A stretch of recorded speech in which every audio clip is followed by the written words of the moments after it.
Bine v-am regăsit! În acest video vom vorbi despre butonul de click dreapta. Acest buton oferă o serie de opțiuni pentru obiectul selectat. Aceste opțiuni diferă în funcție de obiectul pe care îl selectăm. În acest video vă voi descrie doar cele mai uzuale opțiuni, urmând ca într-un articol ulterior să dezvoltăm mai mult despre ce face fiecare opțiune în parte. Astfel, acționarea butonului de click dreapta pe desktop, când niciun obiect nu este selectat, va activa întotdeauna următorul meniu.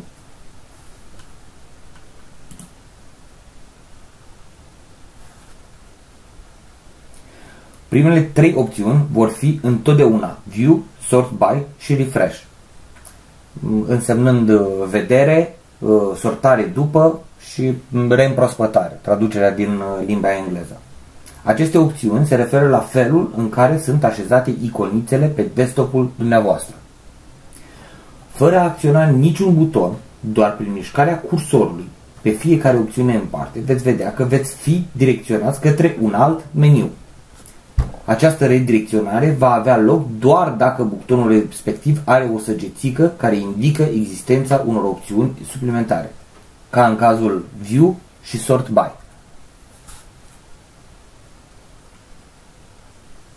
Săgețica care implică mai multe opțiuni. Și Sort By, aceeași săgețică. Butonul Refresh este un buton static care, odată apăsat, își va efectua funcția pe care o are. Nu voi intra în detalii, deoarece funcția lui nu este importantă pentru noi în această etapă. Așa că deocamdată vom spune că butonul Refresh poate fi apăsat fără un rezultat vizibil și fără consecințe negative asupra computerului.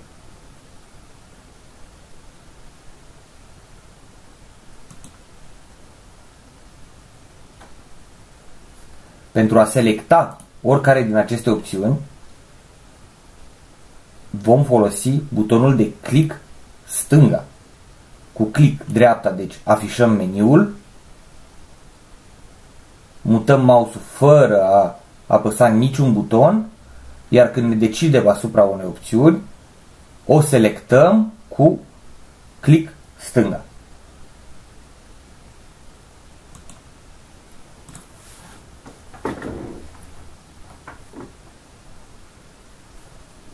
Să revenim asupra butonului View. Acest buton vă va oferi opțiunea de a selecta cât de mari vreți ca iconițele de pe desktopul dumneavoastră să fie afișate. Primele trei opțiuni sunt mari, medii și mici. Afișăm din nou meniul, click dreapta, View. Această opțiune reprezintă iconițe mari, iconițe medii, cum sunt în momentul de față la mine pe desktop, și iconițe mici. Cu ajutorul butonului click stânga vom selecta iconițele mari. După cum observați, acestea se schimbă pe desktopul meu. Din nou afișăm meniul cu click dreapta, fără a apăsa niciun buton, pe View, meniul suplimentar, alegem iconițe mici și selectăm cu butonul de click stânga. Acum toate iconițele mele vor fi mici. Din nou meniul, medium, selectăm cu click stânga și vom reveni la dimensiunea inițială pe care o aveam la iconițe. Vă puteți juca cu acest meniu până când faceți iconițele să fie afișate la dimensiunea care vă este dumneavoastră cel mai confortabil. Vă sfătuiesc să practicați în acest meniu, deoarece acest exercițiu vă va ajuta foarte mult în ceea ce înseamnă navigarea în meniuri pe internet și nu numai. Deci, click dreapta într-o zonă liberă de pe desktop pentru a afișa meniul și click stânga pentru a selecta opțiunea dorită.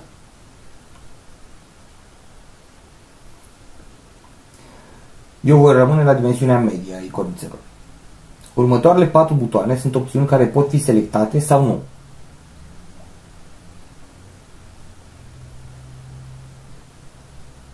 După cum vedeți, în cazul meu, toate sunt bifate, deci selectate.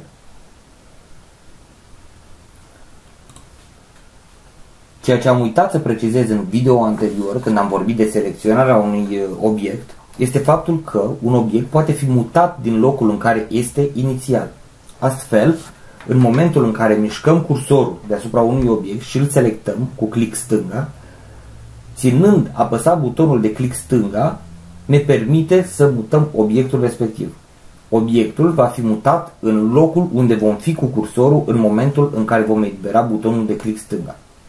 Iată ce se întâmplă în cazul meu. Vreau să mut, de exemplu, iconița computer. Voi selecta cu butonul de click stânga, ascultați click-ul și nu voi elibera acest buton. Deci, selectez și țin apăsat butonul de click stânga. În acest moment, în momentul în care mișc iconița, o pot muta oriunde vreau eu pe desktop. Aici, aici, aici, aici. Tot ceea ce trebuie să fac este să eliberez butonul respectiv.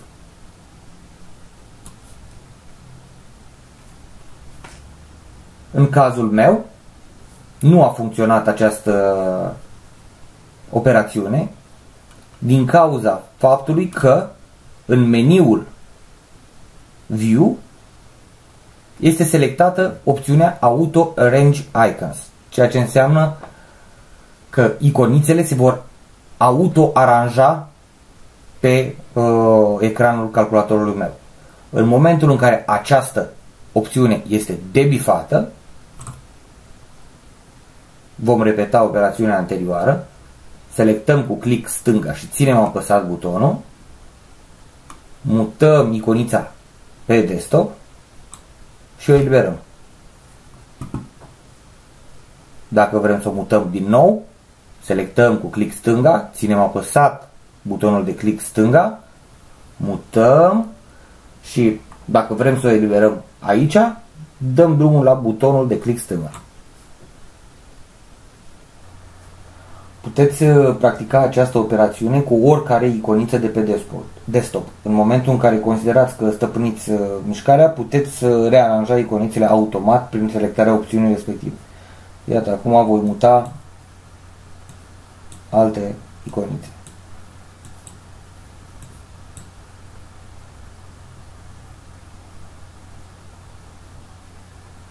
Următoarea operațiune pe care o am selectată este Align Icons to Grid. Vă voi arăta în meniul acesta. Align Icons to Grid. Ceea ce înseamnă că iconițele vor fi aranjate în sistemul grilă. Astfel, când această opțiune este selectată, deși putem muta iconițele unde vrem noi pe desktop, acestea vor păstra acest tipar de grilă. Iată aici.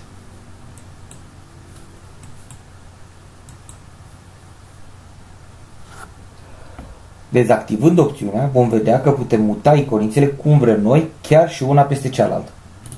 Afișăm meniu, View, deselectăm opțiunea cu click stânga, iar acum, în momentul în care iau acestea, le pot pune cum vreau.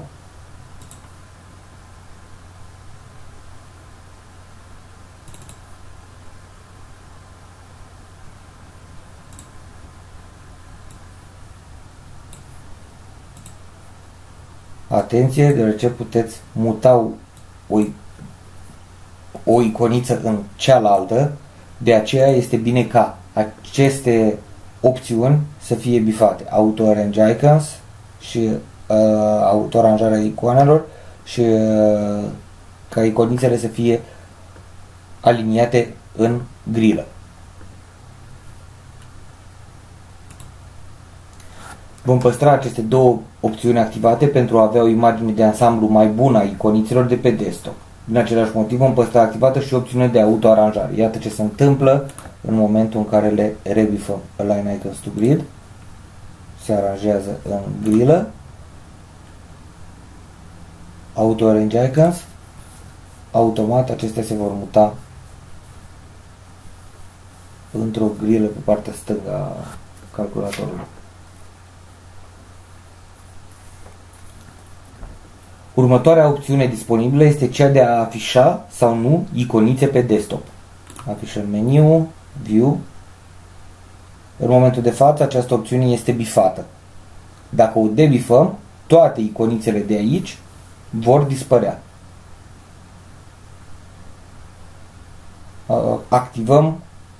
Dezactivăm opțiunea cu butonul de click stânga.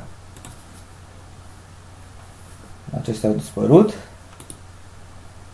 Reactivăm Show Desktop Icons.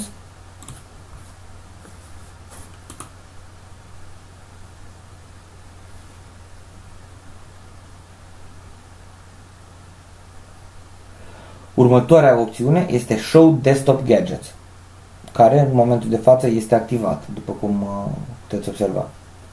Acestea sunt niște aplicații grafice ce pot fi afișate pe desktopul dumneavoastră. Vom vorbi despre ele în penultimul meniu, cel de aici, Gadget. Dacă opțiunea este bifată, aceste aplicații vor fi afișate. Dacă e debifată, nu. Exact ca în cazul iconițelor.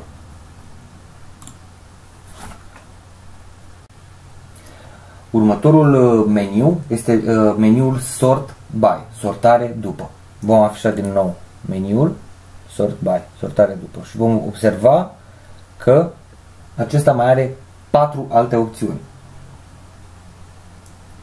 Acest meniu ne permite sortarea iconițelor după următoarele criterii: nume, dimensiune, tip de aplicație și data la care au fost modificate. Cu ajutorul butonului click stânga vom selecta opțiunea dorită. Pentru a fi pe aceeași lungime de undă, vom selecta întotdeauna criteriul nume. Cu butonul click stânga apăsăm o singură dată pe nume. Și în momentul în care apăsăm, urmărim ce se întâmplă cu iconițele de pe partea stângă. În urmare veți vedea că iconița computer, care inițial se găsea în acest loc, se va muta la locul ei. Deci, view, sort by, nume. După cum ați putut observa, inițial, în momentul în care am făcut selecția, nimic nu s-a întâmplat. Pentru ca iconițele să se rearanjeze, a fost nevoie să apăs butonul refresh. În momentul în care am apăsat refresh, toate iconițele s-au așezat așa cum erau la bun început.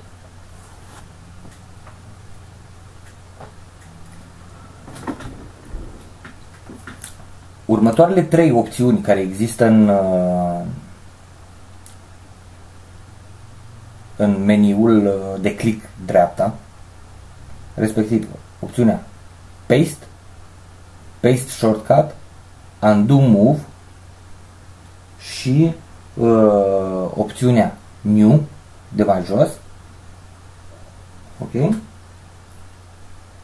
Se referă la editarea obiectelor.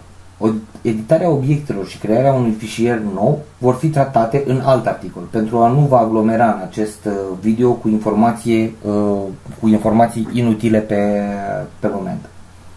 Informațiile suplimentare le veți găsi în articolul Noțiuni de bază în utilizarea unui computer.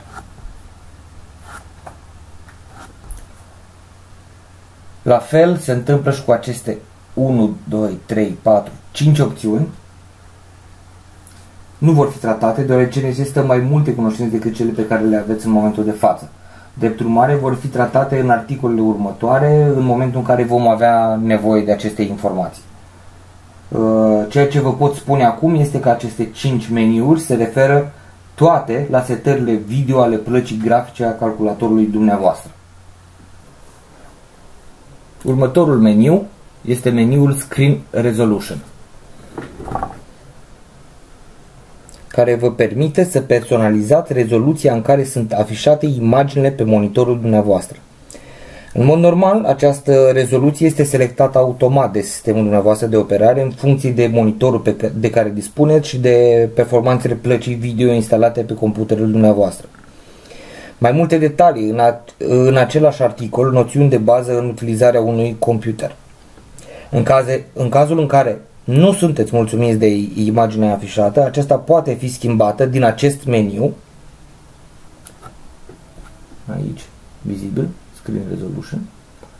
Selectați meniul prin apăsarea butonului click stânga o singură dată. În momentul de față, rezoluția pe care computerul meu o consideră optimă este cea de 1920 pe 1080.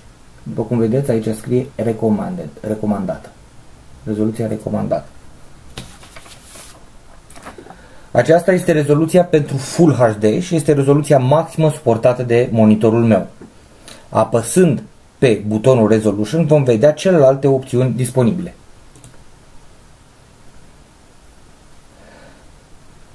Se pot selecta celelalte opțiuni prin apăsarea butonului click stânga pe glisor și menținerea acestuia apăsat. Glisorul, selectarea acestuia, ținem apăsat butonul de click stânga al mouse-ului. Cu butonul mouse-ului apăsat și glisorul selectat veți putea schimba rezoluția calculatorului dumneavoastră. Cum vedeți, sunt diferite variante de rezoluții.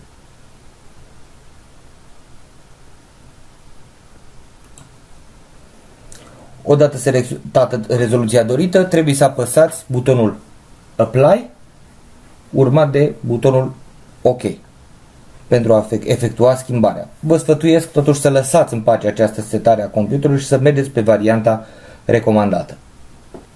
Următorul meniu este Gadgets.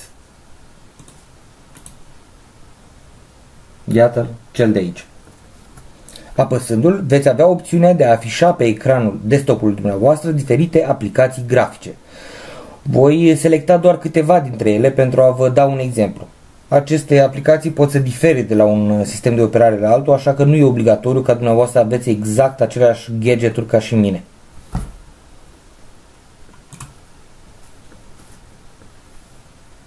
Voi activa calendarul, dublu click. Voi activa ceasul, dublu click. Voi activa puzzle-ul, dublu click. Și închidem meniul de Gadgets. După cum vedeți, în momentul de față am cele 3 gadgeturi pe desktop. După cum am spus și mai devreme, aceste gadgeturi pot fi afișate sau nu, în funcție de opțiunea selectată mai sus în meniul View. Iată aici, View. Și aici aveți Show Gadget Desktop Gadgets, ceea ce înseamnă arată gadgeturile pe desktop. Dacă deselectăm această opțiune, click stânga, acestea vor dispărea. Exact ca și în cazul iconițelor. View, Show Desktop Gadgets. Și vor apărea din nou. Acestea pot fi mutate ca oricare altă iconiță, oriunde vrem pe ecran, ținând click apăsat pe ele și mutându-le.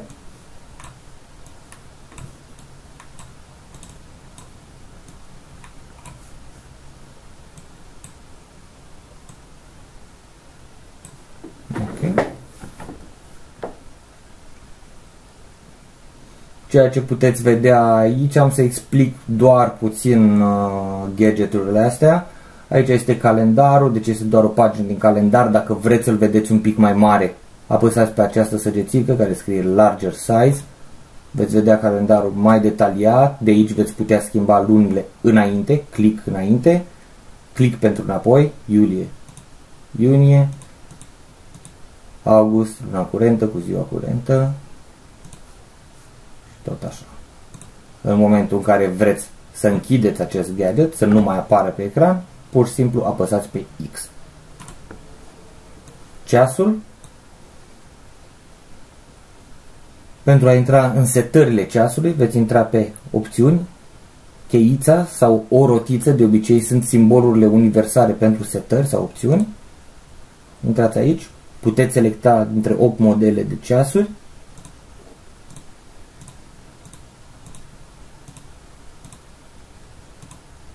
Ok. Puteți selecta să fie afișat sau nu secundarul și de aici puteți selecta să fie afișată ora pe care o doriți dumneavoastră. În momentul de față, calculatorul, ceasul arată ora pe care este setat calculatorul, dar dumneavoastră puteți selecta de aici, de exemplu,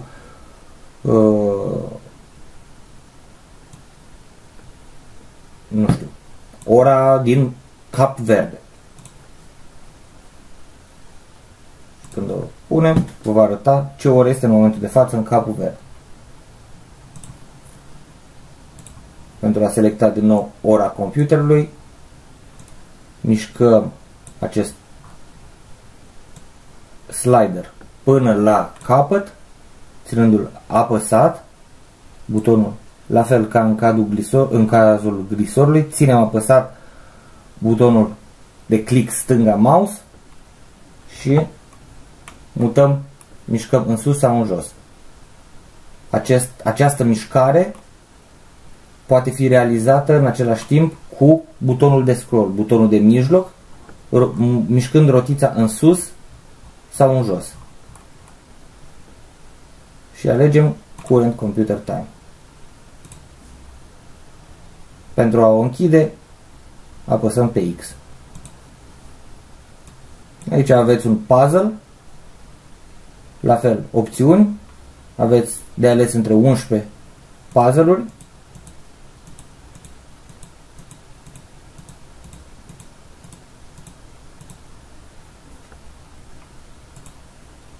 Și pentru a-l juca, un simplu click mișcă piesele.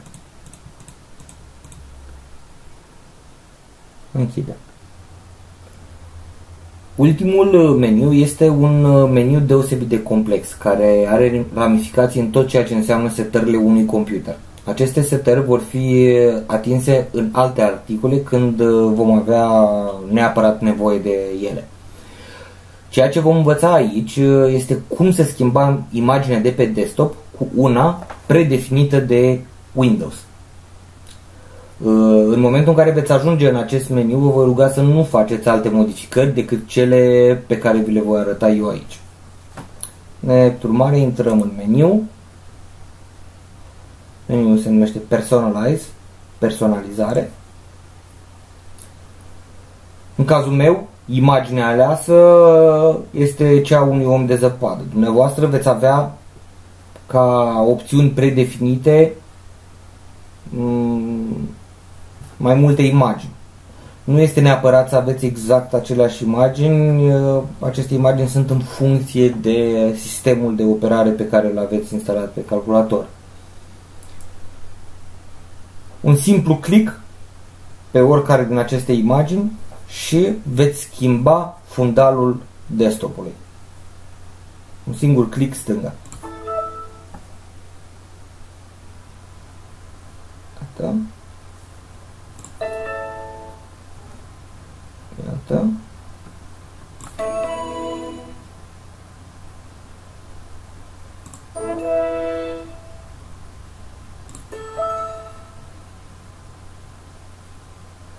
Și pentru a reveni la imaginea pe care o aveam inițial, cea cu omul de zăpadă, click pe imaginea cu omul de zăpadă. Deși voi repeta această informație și în articolele următoare, voi explica aici cum utilizăm o fereastră deschisă și cum utilizăm al treilea buton, și anume rotița de scroll. După cum vedeți aici am aceste imagini predefinite. Ar mai fi două imagini pe care nu le putem vedea corect. Asta înseamnă că există informație mai multă în josul paginii. acest lucru este reprezentat și de această bară de scroll care ne spune că informație suplimentară există în partea de jos a paginii. Cum mișcăm această bară de scroll? În mod normal, prin selectarea acesteia și ținând butonul de click stânga apăsat al mouse-ului și mișcând-o în jos. Astfel, informația suplimentară este vizibilă. Același lucru se poate realiza în orice fereastră în care există această bară de scroll, se poate realiza prin folosirea celui de-al treilea buton, butonul de scroll. Astfel, ținând cursorul în zona respectivă, este suficient doar să îl învârtim în sus sau în jos pentru a vedea toată informația de pe pagina respectivă. În același timp, dacă din întâmplare, să zicem, ați apăsat butonul de aici, care duce către un alt meniu, nu trebuie să intrați în panică, tot ceea ce aveți de făcut este să apăsați pe săgeata înapoi, o singură dată. Apăsând o singură dată, vă veți întoarce de unde ați pornit. Apăsând înainte, vă veți duce la meniul pe care l-ați accesat din greșeală. Înapoi, această informație, aceasta cu săgețile și aceasta cu bara de scroll, vă este utilă în tot ceea ce înseamnă utilizarea unor pagini de internet. În același timp, voi completa cu informații despre utilizarea unei ferestre. Această informație este utilă pentru absolut orice fereastră pe care o deschideți pe calculator. Aceste ferestre, toate vor avea aceste trei butoane. Butonul de minimizare, butonul de maximizare și butonul de închidere. Butonul de minimizare înseamnă că odată apăsat, fereastra noastră se va duce în bară. Nu se va închide, va fi aici, gata pentru a fi utilizată. În momentul în care apăsăm din nou butonul de click stânga, aceasta se va deschide din nou. Butonul de maximizare înseamnă că odată apăsat, fereastra respectivă va fi reprodusă pe întreg ecranul calculatorului. În momentul în care am făcut aceasta, o puteți observa că și bara de scroll de aici a dispărut, deoarece întreaga informație a fost afișată pe ecran. În momentul în care apăsăm din nou butonul de maximizare, fereastra va reveni la dimensiunile normale.